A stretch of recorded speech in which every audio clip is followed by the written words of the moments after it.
نبی مکرم صلی اللہ علیہ وسلم نے فرمایا کہ کسی بھی بیمار نو دیکھو تو فوراً اس بیمار دے سامنے یہ کلمات کہو، لا بأس طہور انشاءاللہ۔ کیا میرے بھائی، اے میری بہن، اے میری ماں، کوئی غرض نہیں ہے، لا باسا،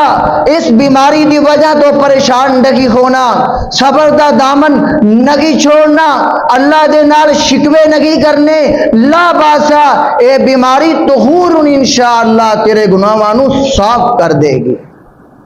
تینوں گناہاں تو بری کر دے گی، اس بیماری دی وجہ تو تینوں گناہاں تو نجات مل جائے گی۔ یہ میرے نبی دی تعلیم ہے۔ اور آج میرے معاشرے دے اندر کوئی انسان بیمار ہو جائے تو اسی لوگ جو اس دا حشر کرنے کا شاید کہ وہ حشر دشمن بھی نہیں کر سکتے، زندیاں نو گاڑ دینے کا، زندیاں نو مار دینے کا، اس سارے حوصلے اس دے ختم کر دینے کا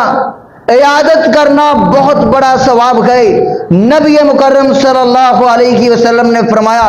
جو بھی کوئی انسان کسی بیمار دی عیادت کرے گا 70,000 فرشتے اگر صبح دے وقت کرے گا شام تک بخشش تے رحمت دیاں دعاواں کرن گے، اور اگر شام نو عیادت کرے گا تو صبح تک 70,000 فرشتے بخشش رحمت برکت دیاں اس انسان واسطے دعاواں کرن گے۔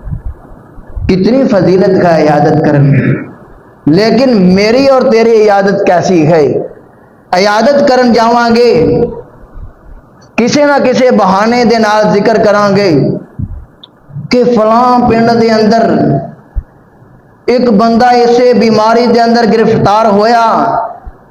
کچھ دیر بیمار رہا پھر وہ مر گیا۔ اکاڑے دے اندر ایک عورت نو یہ بیماری لگی، وہ بیچاری 2 مہینے بیمار رہی، اس تو بعد مر گئی۔ فلانے پنڈ دے اندر اسی طرح ایک انسان بیمار گیا عیادت کرنے واسطے، گیا مسلمان نو حوصلہ دین واسطے، اس دی ہمت بڑھان واسطے، اس نو تسلیاں دین واسطے، اور جا کے اس نو زندہ گاڑ کے آ چکے ہیں۔ زندہ گاڑن تو کی مراد ہے کہ جس وقت اس دے سامنے مسالہ دے دے کے بیان کران گے کہ فلاں پنڈ دی اندر اس طرح بیمار ہویا اور اس طرح مر گیا، فلاں پنڈ دی اندر فلاں عورت ایسے بیماری دی اندر مبتلا ہوئی تو مر گئی، اس دا حوصلہ باقی رہے گا؟ کس طرح ممکن ہے کہ انسان دا حوصلہ باقی رہے؟ اور پھر خواتین اللہ پناہ دے انہاں کولوں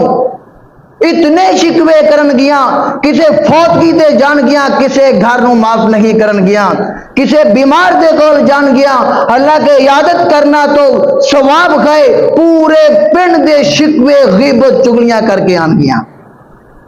او میرے عزیز بھائیو ڈر جو اللہ کو، غیبت کر کے کی ملے گا؟ کسے دا عیب بیان کر کے کی ملے گا؟ تو اس تو وڈا پاپی ہے جس سے عیب بیان کر رہا گئے، اللہ دے ہاں پتہ نہیں کتنا مقرب ہوئے گا، جس نو تو گھٹیا سمجھ رہا گئے عیب کے تیریاں 7 نسلان دے نالوں زیادہ اللہ دے ہاں مقرب ہوئے، اور تو اس دے عیب بیان کر رہا ہے۔